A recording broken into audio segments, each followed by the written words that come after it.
बोलो देवादिदेव 1008 श्री भगवान महावीर स्वामी की जय जय जय।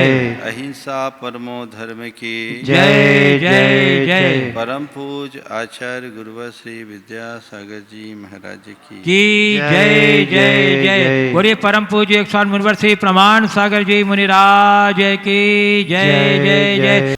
एक बेटा अपने पिता से हर बात का परिणाम तुरंत चाहता था।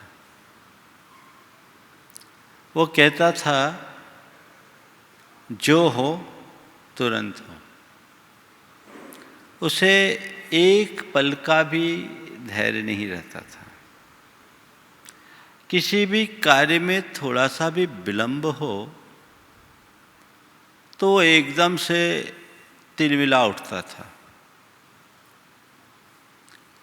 पिता उसे कई तरीके से समझाने की कोशिश करता, पर बेटे पर कुछ भी असर नहीं पड़ता। एक रोज किसी संत का उस नगर में आगमन हुआ।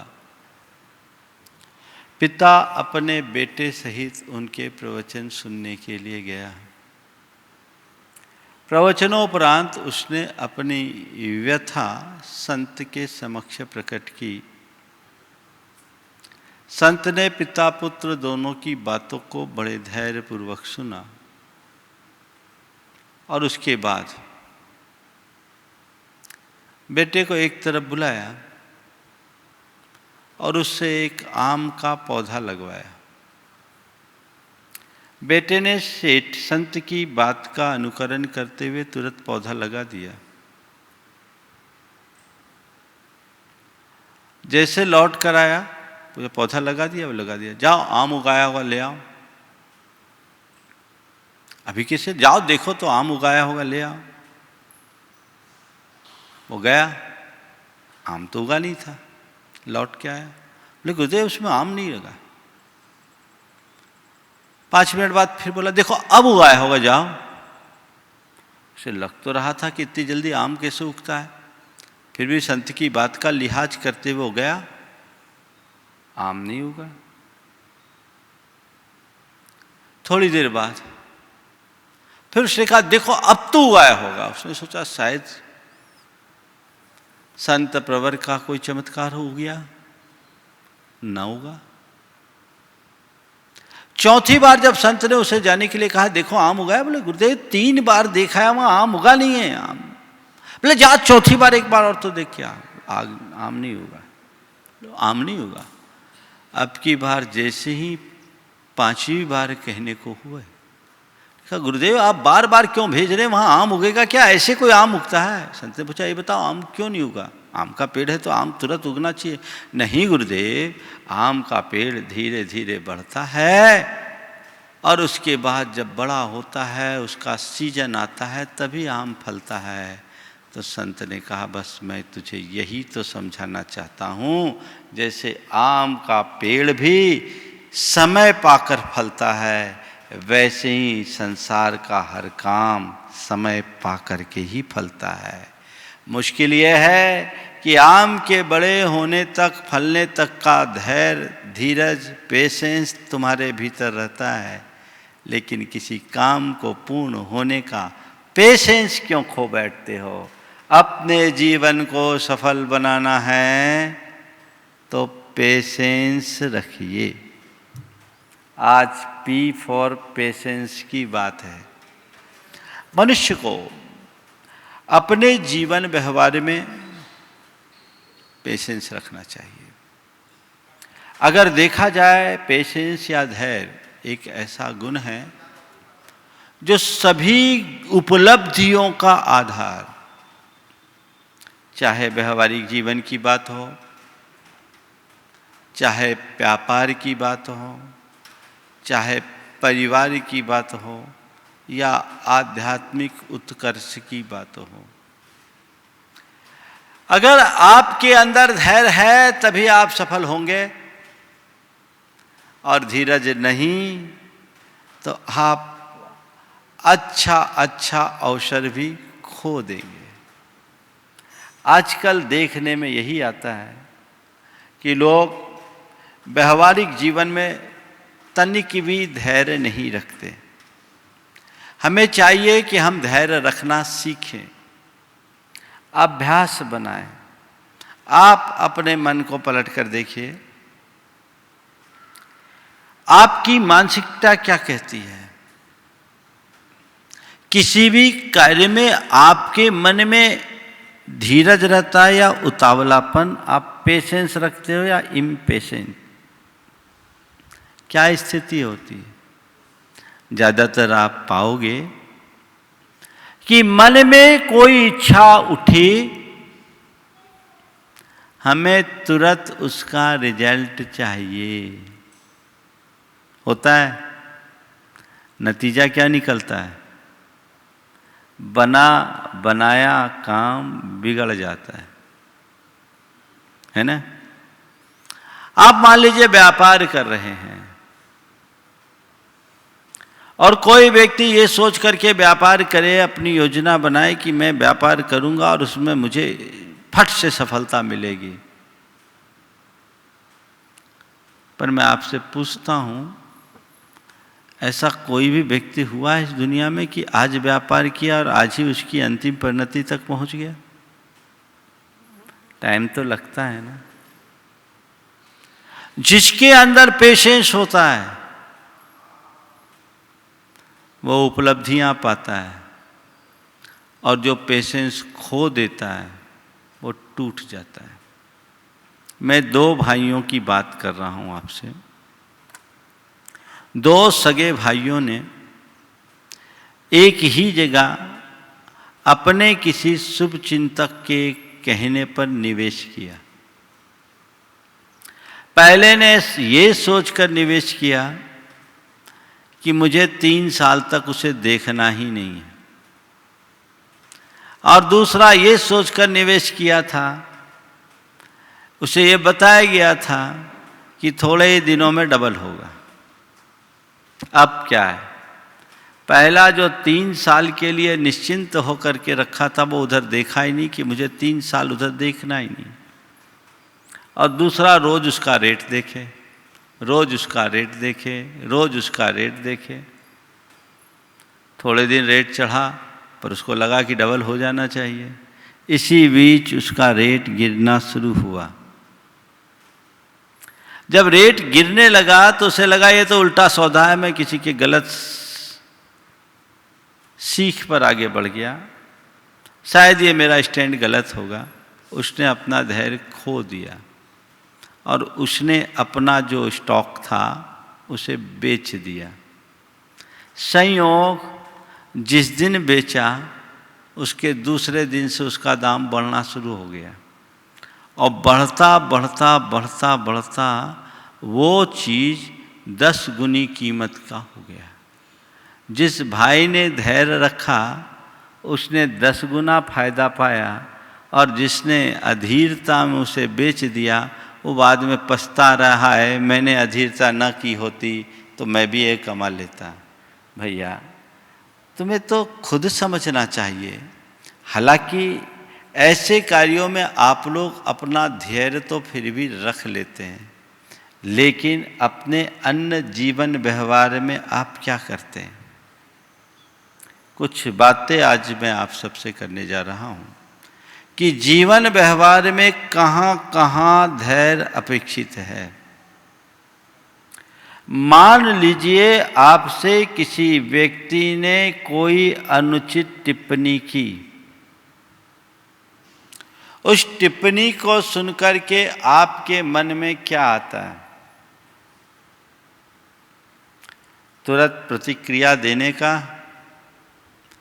या उसे चुपचाप पचा जाने का?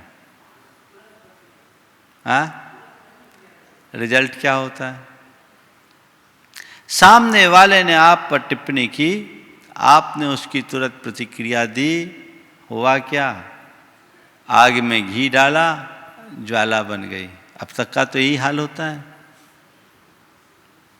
यदि उसी बात को आप थोड़ा धैर्य से काम ले, विवेक से काम ले, ये सोचे कि अभी ये आदमी आपे से बाहर है और कुछ भी बोल रहा है, इसका दिमाग ठिकाने नहीं है, इस समय मेरा बोलना ठीक नहीं है, थोड़ी देर बाद बोलूँगा तो क्या उसका वैसा परिणाम आएगा। आप मान लीजिए किसी कंपनी में काम करते हैं, आपका बॉस आपको डांट रहा है और आपने उसे सहन किया तब तो ठीक, अगर सहन न करके तुरंत जवाब दे दिया तो क्या होगा? नौकरी जाएगी और क्या होगा। लेकिन उसी बात को उस समय चुपचाप सुन करके थोड़ी देर बाद उस व्यक्ति के पास जाएं और कहें कि सर आपने जो बात कही वो बात बिल्कुल आपकी जगह सही है, लेकिन मुझे इसमें ऐसी बात दिख रही है, ये संभावना दिख रही है, आप अगर इसको देख ले, अगर मुझसे कोई गलती हो तो मुझे क्षमा करें, लेकिन ऐसे कर ले तो मुझे शायद ज़्यादा अच्छा रिजल्ट दिखेगा। बोलिए, बाद वाली प्रतिक्रिया और पहले वाली प्रतिक्रिया में किसे पसंद करोगे? हाँ, बाद वाली। करते कौन सी हो?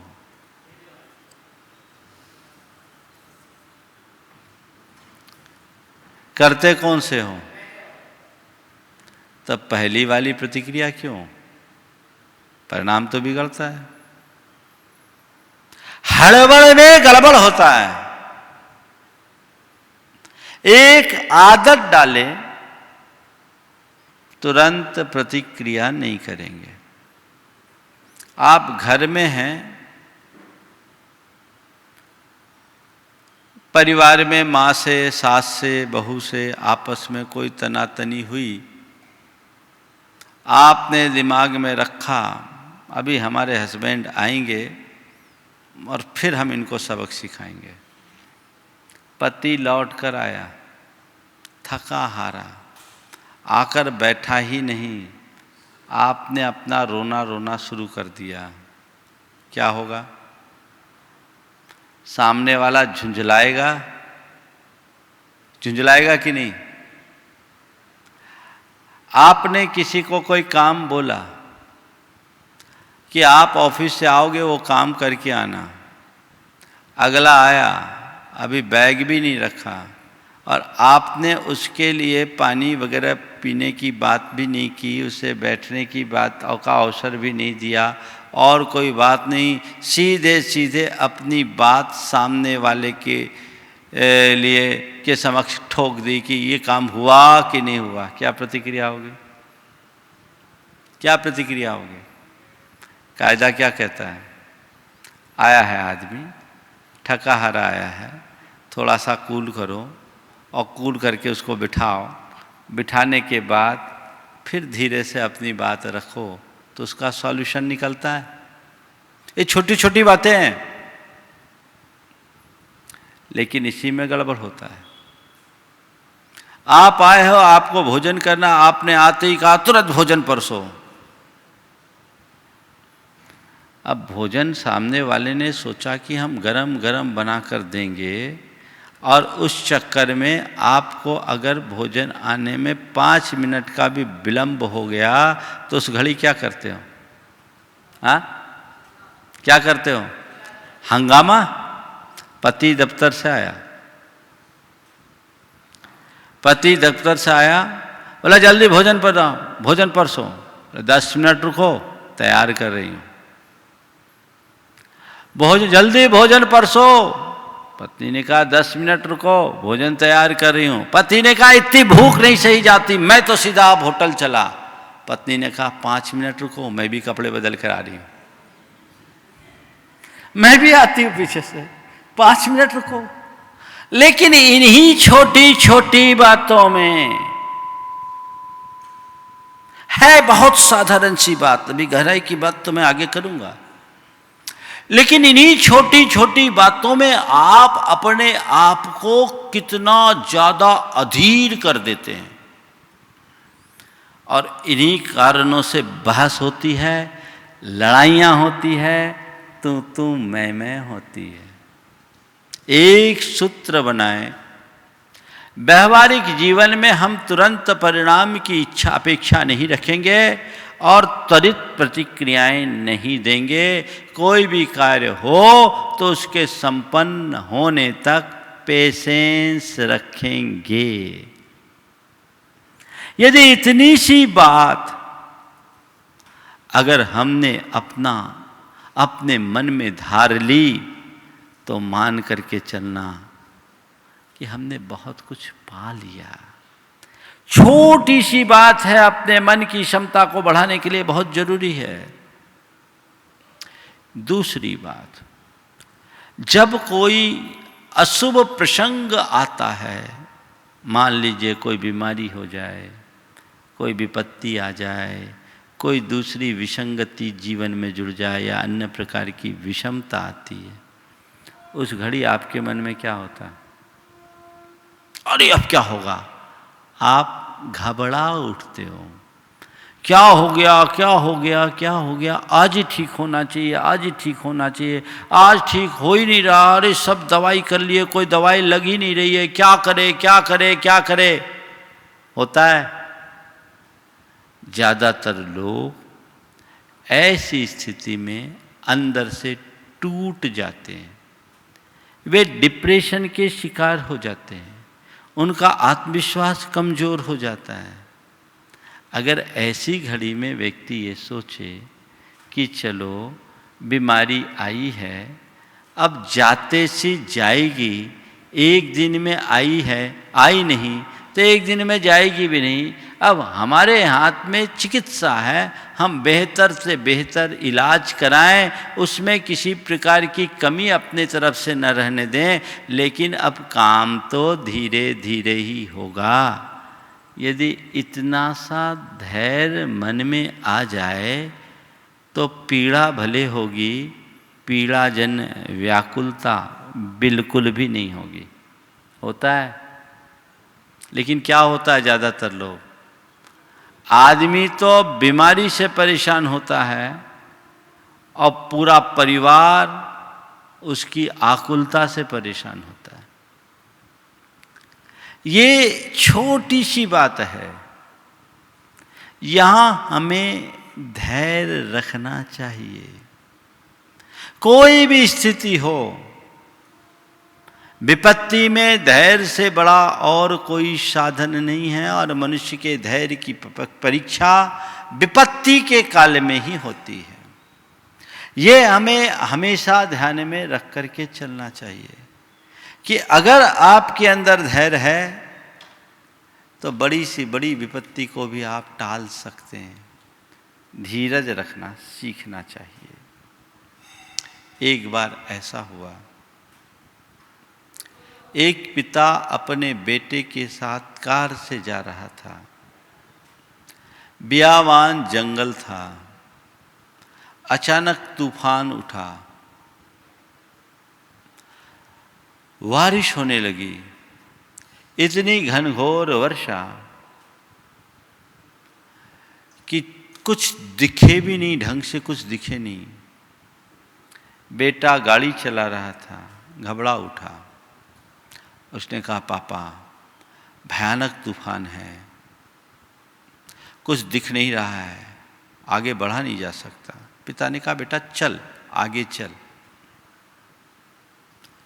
बोला, पापा कुछ दिख नहीं रहा है, क्या करूं? और सब लोगों ने गाड़ी वहीं रोक ली, हम भी गाड़ी रोक देते। पिता ने कहा, बेटा चल आगे चल, सब ठीक होगा। बेटा कहा, अब तो मुझसे बिल्कुल नहीं चलाया जा रहा है। पिता ने कहा, चल तू बाजू में बैठ, गाड़ी मैं चलाता हूँ। उनने उसी तूफान की स्थिति में धैर्यपूर्वक अपनी गाड़ी को धीमे धीमे आगे बढ़ाया। कुछ दूर आगे बढ़े तो देखता क्या है, यहाँ तूफान बिल्कुल शांत है और धूप निकली हुई है। तूफान शांत है, धूप निकली हुई है। पिता ने बेटे से पूछा, बेटा तुझे कुछ समझ में आया? बेटा ने कहा, हाँ पापा, अब हम तूफान से बाहर आ गए। पिता ने कहा, बेटा तूफान से घबराकर औरों की तरह तू गाड़ी वहीं रोक लेता तो हम तुम अभी तक तूफान में ही फंसे होते। हम तूफान से बाहर निकल पाए हैं केवल इसी वजह से कि हमने अपने धैर्य के बल पर गाड़ी को धीरे धीरे आगे बढ़ाया और आज तूफान से मुक्त है। मैं आपसे केवल इतना ही कहना चाहता हूं, जीवन में कोई और कैसा भी तूफान खड़ा हो, घबराओ मत, धैर्य पूर्वक उसका सामना करो और धीरे धीरे आगे बढ़ते जाओ।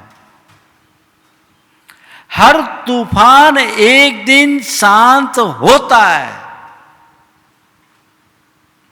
उतना धैर्य तुम्हारे अंदर होना चाहिए, तब जीवन में आगे बढ़ पाओगे। आध्यात्मिक उन्नति के लिए भी धैर्य की जरूरत है। अगर धैर्य खो दोगे तो जीवन में कुछ नहीं कर पाओगे। शिष्य गुरु के चरणों में वर्षों से साधनारत था।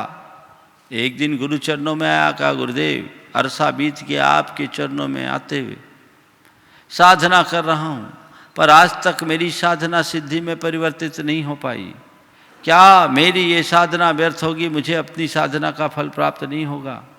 इतना लंबा समय बीत गया, आखिर मुझे फल कब मिलेगा? गुरु ने कहा बस धैर्य रख, सब मिलेगा। गुरुदेव अब मेरा धीरज टूट गया, सब्र का बांध टूट गया, मुझे तो लगता है कि कुछ नहीं मिलने वाला, कुछ नहीं मिलने वाला, मेरे अब तक की साधना सब व्यर्थ गई। गुरु ने कहा एक काम कर, आज मैं तुझे रहस्य बताता हूं। सामने एक चट्टान थी, छोटी सी चट्टान पर गुरु ने कहा इस पर घन का प्रहार कर। प्रहार किया, 5-7 प्रहार किया, बोला नहीं, इसके टुकड़े होने तक इस पर प्रहार जारी रख। शिष्य ने निरंतर प्रहार किया, बीच में थका, गुरु की तरफ देखा, बोला बेटा आज इस चट्टान को तोड़कर ही तुझे दम लेना है। उसने 10-5 प्रहार और किया, फिर थक गया। गुरु ने कहा बेटे और 2-5 प्रहार और कर। उसके बाद जैसे उसने अगला प्रहार किया, पत्थर टूट गया। गुरु ने शिष्य से पूछा, ये बता ये चट्टान कौन से प्रहार से टूटा? ये चट्टान कौन से प्रहार से टूटा? शिष्य ने कहा आखिरी प्रहार से। गुरु ने कहा नहीं। गुरु ने कहा नहीं, आखिरी तक प्रहार करते रहने से टूटा है। यदि तू बीच में ही छोड़ देता तो ये चट्टान नहीं तोड़ पाता, तू तो बीच में ही हार गया था। मैंने तुझे प्रोत्साहित किया इसलिए तू इस चट्टान को तोड़ने में सफल हुआ। तुझे हर प्रहार में लग रहा था कि चट्टान टूट नहीं रहा, पर यथार्थ यही था कि चट्टान भीतर से टूट रही थी, तुझे उसका आभास नहीं हो रहा था। परिणाम पाने के लिए सतत प्रयास जारी रखना अपेक्षित है, पर यह वही कर पाता है जिसके मन में धैर्य होता है। परिणाम पाने के लिए सतत प्रयास जरूरी है, ये वही कर पाता है जिसके अंदर पेशेंस होता है। एक विचारक ने बड़ी अच्छी बात लिखी कि our patience will achieve more than our force. Our patience will achieve more than our force. हमारी ताकत से ज्यादा या हमारी क्षमता से ज्यादा हमारा धैर्य हमें उपलब्धियां देता है। अगर हमारे अंदर धीरज हो तब ठीक है। अध्यात्म के क्षेत्र में गुरु ने शिष्य को समझाते हुए कहा बेटा तुझे लग रहा है कि तेरी साधना का आज तक कोई फल नहीं मिला, लेकिन तेरी साधना उत्तरोत्तर निखर रही है और धीरे धीरे यही फलवान बनेगी। प्रयास जारी रखो। कब तक? जब तक परिणाम न मिले तब तक। जो चाहते हो उसके लिए प्रयास जारी रखो, चरे वेती चरे वेती चरे वेती। तो ये अपने जीवन में बहुत कुछ काम हो जाएगा, अपने जीवन में बहुत बड़ा काम होगा। धीरज रखना हमें सीखना चाहिए, पेशेंस रखे। एक व्यक्ति को उसके एक मित्र ने बांस के कुछ विदेशी बीज दिए और कहा इसे तुम अपने खेत में बो दो, ये 90 से 100 फुट ऊंचे होंगे और इससे तुम माला माल हो जाओगे। उसे अपने मित्र पर भरोसा था, भरोसा करके उसने बीज बो दिया। बीज बोने के बाद सप्ताह बीत गया, बीज अंकुरित नहीं हुआ, पर फिर भी वो विश्वासपूर्वक उस पर खाद पानी देता रहा। 1 सप्ताह बीता, 2 सप्ताह बीता, 3 सप्ताह बीता, पूरा महीना बीत गया। अभी तक उसमें अंकुर नहीं फूटा। अभी भी वो खाद पानी दे रहा था,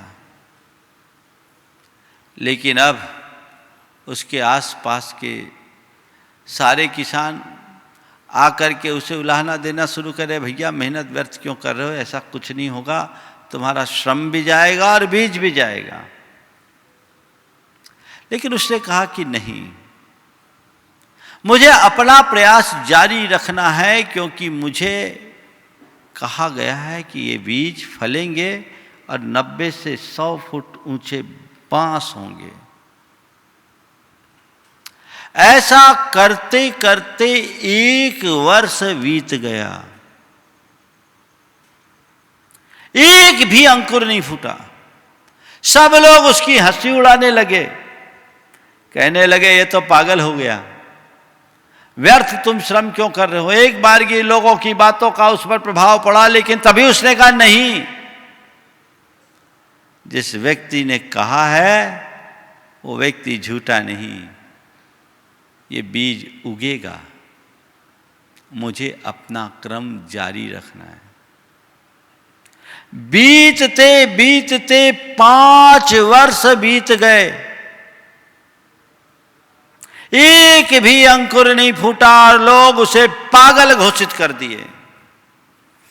लेकिन वह व्यक्ति अनावरत उस बीज की सेवा में लगा रहा, समय समय पर पानी देना, खाद देना, खरपतवार हटाना उसका नित्य का क्रम बन गया। वो नित्य नियम से ही कार्य करता है।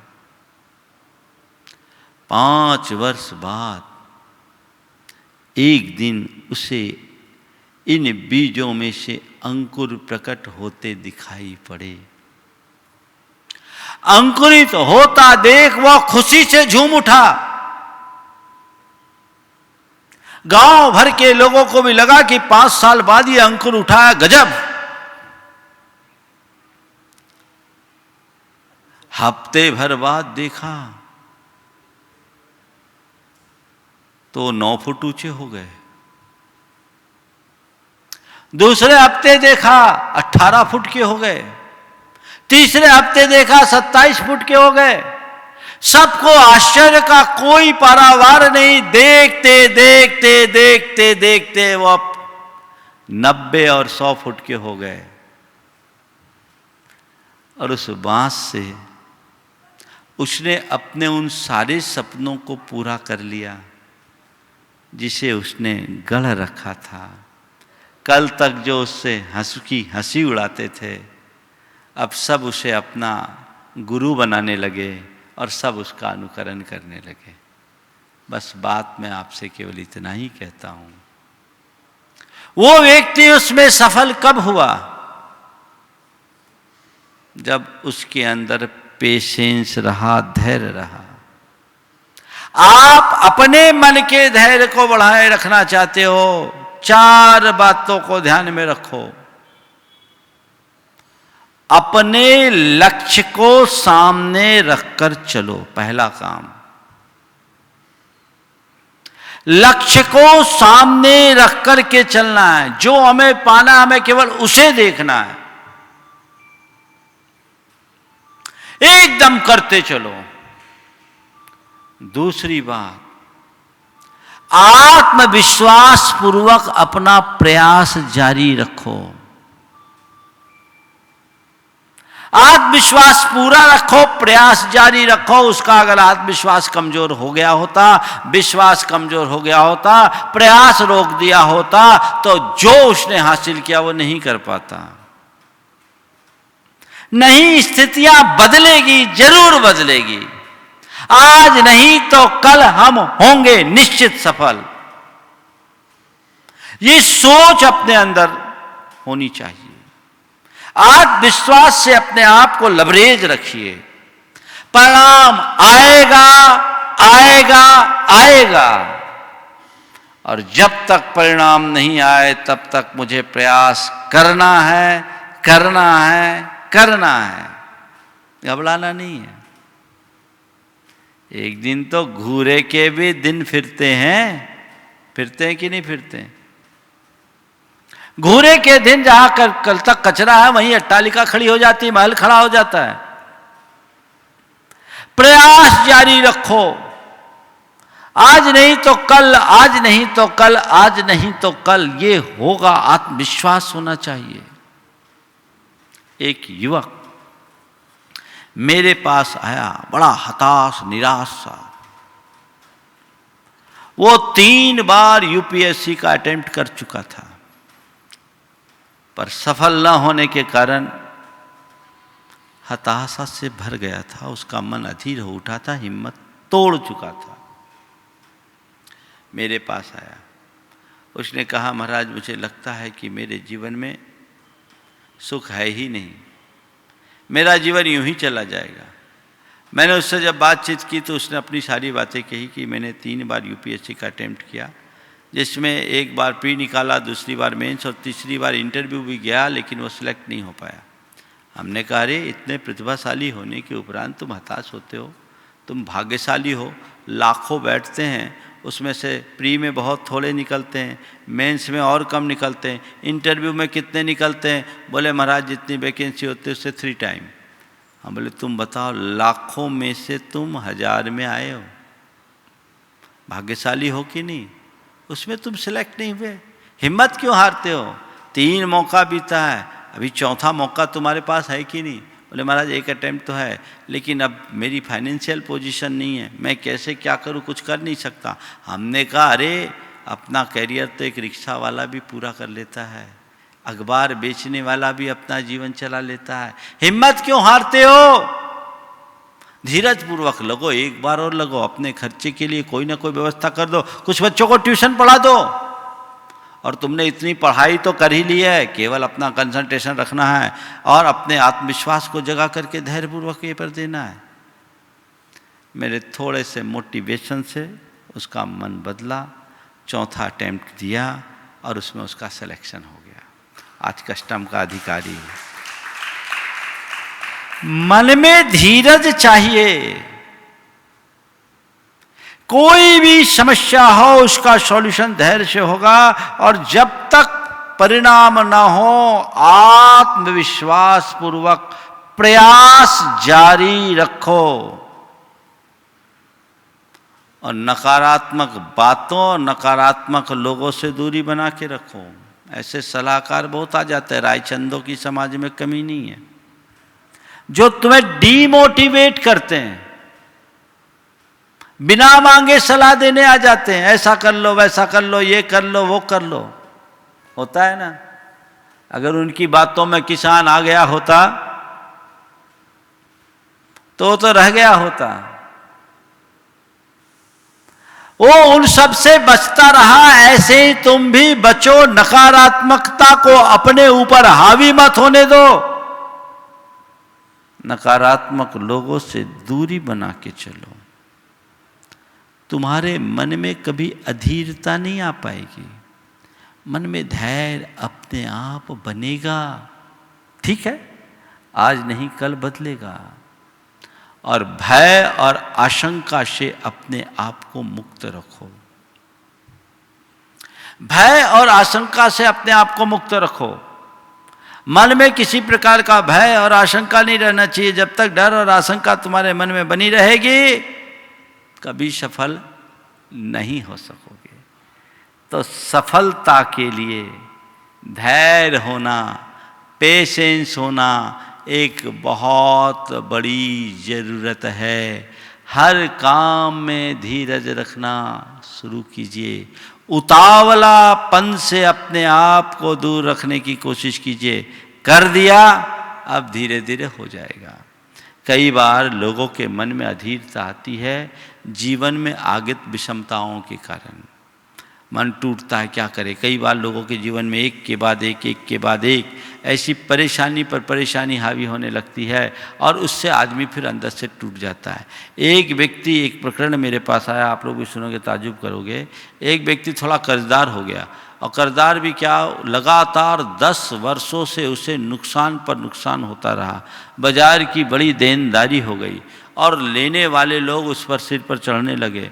उसका मुझे मालूम पड़ा, उसके मित्र ने कहा महाराज ये आदमी अंदर से टूट गया है। और एक दिन चर्चा में इसने कह दिया, ऐसा मन होता है कि मैं पूरे परिवार के साथ सुसाइड कर लूँ। आजकल तो ऐसा होने लगा है, बहुत सारे किस्से होते हैं। वो मुझे आकर के बताया, मैंने कहा उसको लेकर आओ।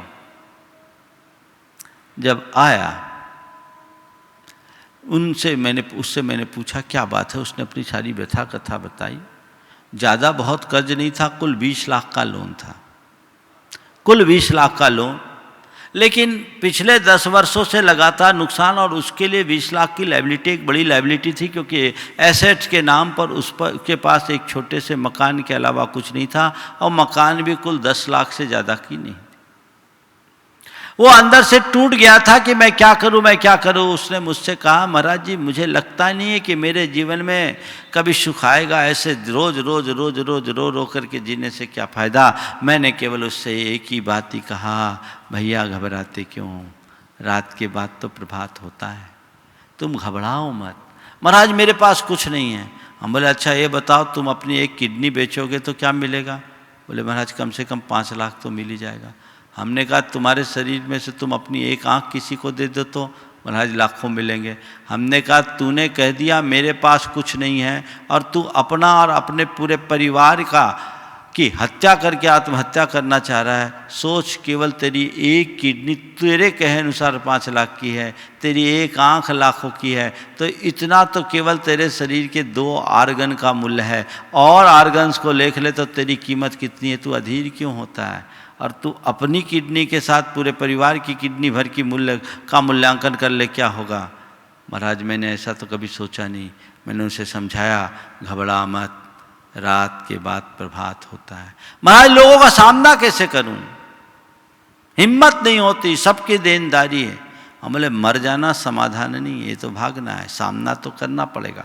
धीरज के साथ सामना करो। और एक काम करो, यहाँ से जाओ, जितने भी लेनदार हैं सबको विनय से बुलाओ, और बुला के अपनी वास्तविक स्थिति बता दो और कहो मेरे पास मेरी जान है, इसके अलावा और कुछ नहीं। परिवार में उसके एक बेटा था, एक बेटी थी, पत्नी थी, 4 लोगों का परिवार था, माँ बाप थे नहीं। हमारी जान है, इसके अलावा कुछ नहीं, पर हमारे मन में आप सबको पैसा देने का पूर्ण मनोभाव हम आप सबका चुका सकते हैं। एक मकान है, इस मकान को आप लोग बेचकर आपको जितना जितना हिस्सा आए सो कर लें। बस मेरी एक ही भावना है, ब्याज मैं किसी का दे नहीं सकता क्योंकि मेरी वो स्थिति नहीं है। अब मैं धीरे धीरे मेहनत मजदूरी करके अपने जीवन को आगे बढ़ाऊंगा, जैसे जैसे कमाऊंगा वैसे आप सबको दे सकता हूं, इसके अलावा मेरे पास और कोई रास्ता नहीं है। लोग उसकी बात को सुने, और उसी में से एक व्यक्ति जो उसका लेनदार भी था पर उसका बड़ा अच्छा मित्र था, उसे जानता था, उसने कहा चिंता मत करो, तुम्हें कोई ब्याज देने की ज़रूरत नहीं, और हमारी रकम भी जब तुम्हारे पास होगी तब देना। और सबको कहा आप लोग बिल्कुल निष्फिक्र रहिए, इसके पास अब है नहीं तो क्या होगा। उस व्यक्ति ने अपने पास से उसे 10 लाख रुपया और दिया, और कहा कुछ नहीं, मंडी में तुम काम जैसे पहले करते थे करो, अब बस स्टॉक का काम मत करना, रोज़ लो रोज़ खरीदो, रोज़ लो रोज़ खरीदो, रोज़ बेचो और अपना काम करना शुरू करो, जो बचत आए उसे बचा के रखो, खर्च पर कंट्रोल करो। वो आदमी ने वैसा करना शुरू किया। उस विपत्ति की स्थिति में 10 लाख रुपए से उसने अपना कारोबार शुरू किया और रोज़ रोज़ ऐसा उसका भाग पलटा कि वो आदमी आज 11 लाख रुपया का दान करने में समर्थ हो गया है। वो आकर के गुरायतन का सदस्य बन गया। कुल 4 सालों में उसके अंदर इतना बड़ा परिवर्तन। वो हमेशा कहता है, महाराज आपने धैर्य नहीं बंधाया होता तो हमने तो अपने जीवन को खो दिया होता। ध्यान रखना, भाग के पलटने में एक पल की देर नहीं होती। इसलिए हर समस्या का धैर्यपूर्वक ही सामना करना चाहिए। तो आप लोग भी संतोष रखो और धैर्य रखो। आप यहीं पर मैं विराम ले रहा हूँ। बोलिए, बोलो परम पूज्य आचार्य गुरुवर श्री विद्यासागर जी महाराज की।